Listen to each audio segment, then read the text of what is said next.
It was just violent. It was visceral. It was vicious. Killed in her own office. Her face was cut repeatedly as if to disfigure her intentionally, to say, okay, you think you're so good? You think you're beautiful? You think you're better than I am? Let me show you. You killed your wife! But did not kill my wife. Oh, yeah, right. Didn't kill my wife. Didn't kill my wife. You killed your wife? No, I didn't. A person called in to the police department and said they found Chiquita Tate's wallet on Gardere Lane. The person who found This is the story of Chiquita Tate, a successful and ambitious defense attorney from Baton Rouge, Louisiana, who was stabbed several times in her office. Hello and welcome to our channel, A Journey of Crimes. Subscribe and hit the like button for more stories.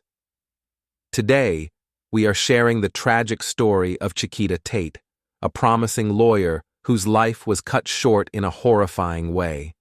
This video contains sensitive content, so viewer discretion is advised.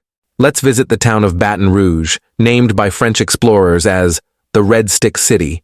Baton Rouge is where Louisiana's capital, flagship university, and distinctive Cajun and Creole cultures all come together.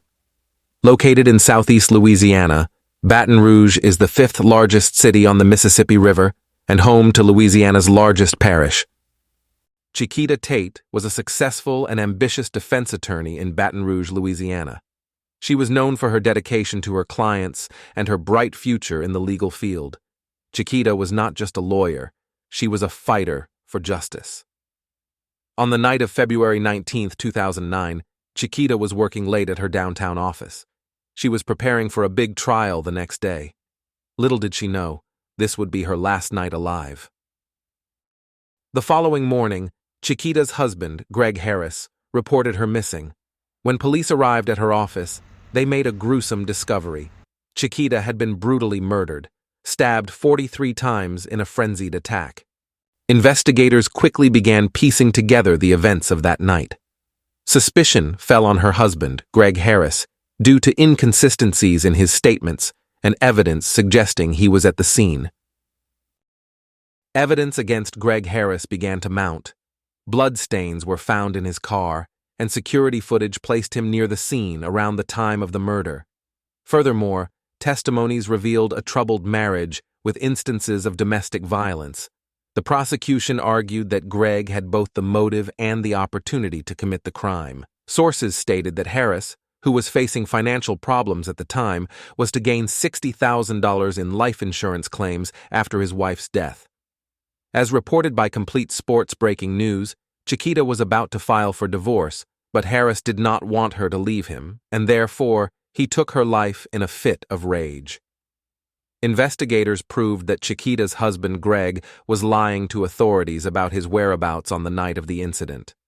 He initially claimed to have visited his wife to drop her dinner and said that he went straight home afterwards, but domestic violence allegations surfaced, and authorities started looking into him as a suspect.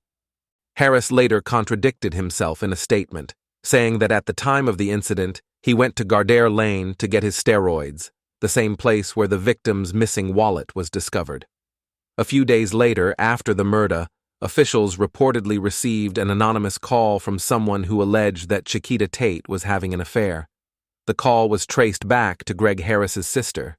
Greg's family had insisted that he had nothing to do with the attack on Chiquita and claimed that Greg himself was attacked in the Baker home last night, his father, Silver Harris, stated. However, authorities ruled that Greg likely staged the attack to mislead investigators.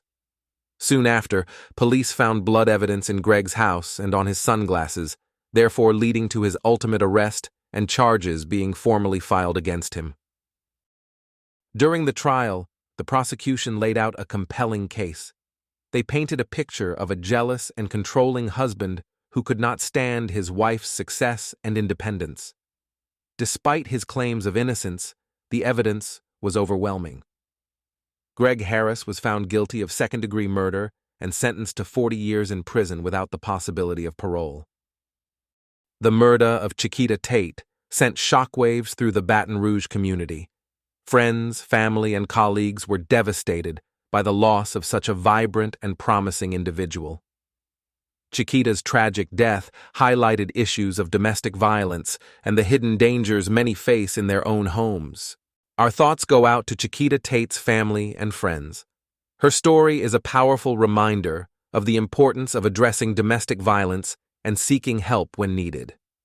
If you or someone you know is in danger, please reach out to local authorities or support organizations. No one should suffer in silence. Thank you for watching. If you found this video informative, please like, share, and subscribe. Remember, it's crucial to support one another and seek help in times of need. Stay safe.